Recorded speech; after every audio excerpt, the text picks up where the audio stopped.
ignorando o essencial. Há alguns dados históricos elementares sobre o movimento comunista, ignorados pela maioria e mal conhecidos ou bem esquecidos pelas minorias letradas e dirigentes, sem os quais é impossível, literalmente impossível entender o que quer que seja da história recente. Se você procurar se informar a respeito e começar a levar esses dados em conta, verá quanta coisa obscura se esclarece automaticamente, sem necessidade de grande esforço interpretativo. O comunismo foi e é, ao longo da história humana, o único, repito, o único, movimento político organizado em escala mundial, com ramificações e agentes nos lugares mais remotos do planeta, disciplinados e capacitados para entrar em ação de maneira imediata, coordenada e simultânea ao primeiro chamado de seus centros de comando. 2. Embora tendo a seu serviço uma quantidade enorme de organizações e partidos de massa, o comunismo é substancialmente um movimento clandestino, cujo comando e cujos planos de ação devem permanecer invisíveis aos profanos, mesmo nas épocas de legalidade em que várias organizações comunistas atuam publicamente sem sofrer a menor perseguição. O primado da elite clandestina sobre a liderança visível é, pelo menos desde Lenin, uma cláusula pétrea da estratégia comunista. É impossível compreender essa estratégia e as táticas que a implementam levando em conta somente a atuação ostensiva dos líderes comunistas mais visíveis em cada país, sem acesso às discussões internas e às conexões internacionais de cada organização. 3. O comunismo foi e é, em todo o mundo e em todas as épocas, o único movimento político que teve e tem a seu dispor recursos financeiros ilimitados, superiores às maiores fortunas conhecidas no Ocidente e aos orçamentos de muitos governos somados.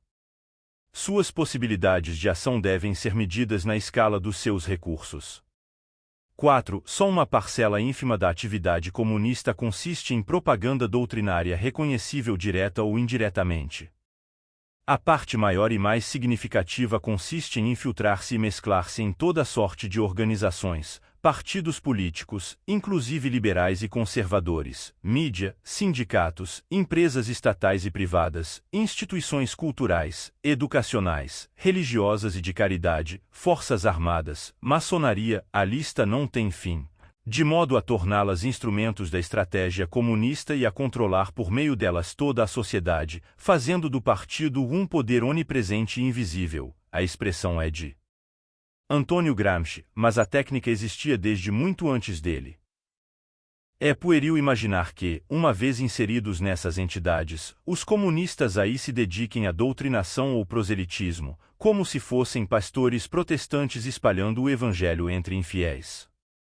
A regimentação de todas as forças para que sirvam à estratégia comunista é um mecanismo tremendamente sutil e complexo, que envolve doses maciças de camuflagem e despistamento, com muitos lances paradoxais pelo caminho.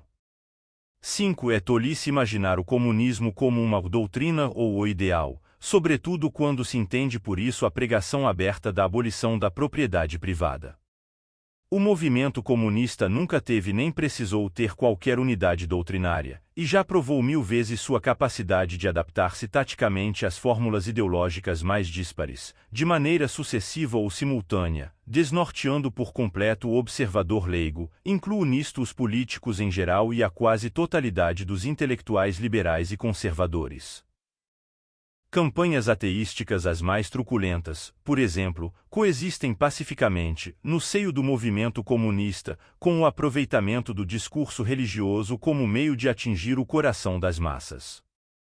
Mutatis mutandis, a exploração dos sentimentos nacionalistas extremados vem lado a lado com o esforço de diluir as soberanias nacionais em unidades maiores, regionais ou mundiais, de modo que, por trás da cena, o movimento comunista se beneficia tanto das resistências patrióticas quanto do poder global em ascensão. A unidade do movimento comunista é de tipo estratégico e organizacional, não ideológico. O comunismo não é um conjunto de teses, é um esquema de poder, o mais vasto, flexível, integrado e eficiente que já existiu. Mesmo o radicalismo islâmico, hoje em rápida expansão, nada poderia sem o apoio da rede mundial de organizações comunistas. 6. Tolice maior ainda é imaginar que a oposição lógico-formal entre os conceitos abstratos de capitalismo e comunismo se traduza, na prática, em conflito mortal entre capitalistas e comunistas. A variedade de diferentes situações locais e temporais corresponde a uma infinidade de nuances e transições, com um vasto espaço para os arranjos e cumplicidades mais estranhos em aparência, só em aparência. Ninguém entenderá nada do mundo histórico em que vive hoje se não tiver em conta a longa colaboração entre o movimento comunista e algumas das maiores fortunas do Ocidente, por exemplo Morgan, Rockefeller e Rothschild. Os livros clássicos a respeito são os do economista inglês Anthony Sutton, mas já em 1956 o Comitê RS da Câmara de Representantes dos Estados Unidos levantou provas substanciais de que algumas fundações bilionárias estavam usando seus recursos formidáveis ou para destruir ou desacreditar o sistema de livre empresa que lhes deu nascimento. Essas fundações estão hoje entre os mais robustos pilares de suporte do governo socialista de Barack Hussein Obama. O desconhecimento ou incompreensão desses fatos entre liberais e conservadores está na raiz de sua incapacidade de opor uma resistência séria à marcha triunfante do comunismo na América Latina. Muitos ainda acreditam, por exemplo, que será uma grande vitória da democracia obrigar as Farc a abandonar a luta armada para transformar-se em partido legal. Não entendem que criar uma força política reconhecida é, no fim das contas, o único objetivo da luta armada, na Colômbia ou em qualquer outro lugar. Guerrilhas não vencem guerras, tudo o que desejam é uma derrota politicamente vantajosa. Por isso, ao mesmo tempo que trocam tiros com as forças do governo, na selva e nas cidades, colocam seus agentes em postos-chave dos partidos esquerdistas legais, de onde clamam contra o derramamento de sangue e apelam dramaticamente ao retorno da legalidade.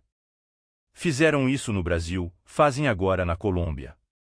Enquanto os liberais e conservadores não obtiverem uma clara visão de conjunto do fenômeno enormemente complexo do comunismo, enquanto insistirem em se opor somente às facetas mais imediatas e repugnantes desse movimento, se não apenas às doutrinas comunistas consideradas abstratamente, estarão condenados à derrota mesmo quando se julgam vencedores. O fato de que jamais tenha havido uma internacional anticomunista torna difícil para muitas pessoas obter essa visão de conjunto, que os próprios comunistas obtêm tão facilmente. Mas a ausência de suporte social não pode servir de desculpa para a preguiça intelectual.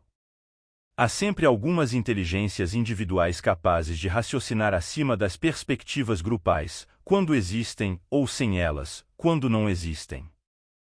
Nada justifica que essas inteligências permaneçam à margem das discussões públicas, deixando aos ignorantes o monopólio dos microfones. Neste como em todos os demais assuntos humanos, quem não estudou nada está cheio de certezas simplórias e as proclama com um ar de tremenda superioridade, sem perceber o papel ridículo que faz. Quem estudou fica às vezes parecendo maluco ou excêntrico, mas, afinal, para que é que alguém estuda, se não é para ficar sabendo de algo que a maioria não sabe?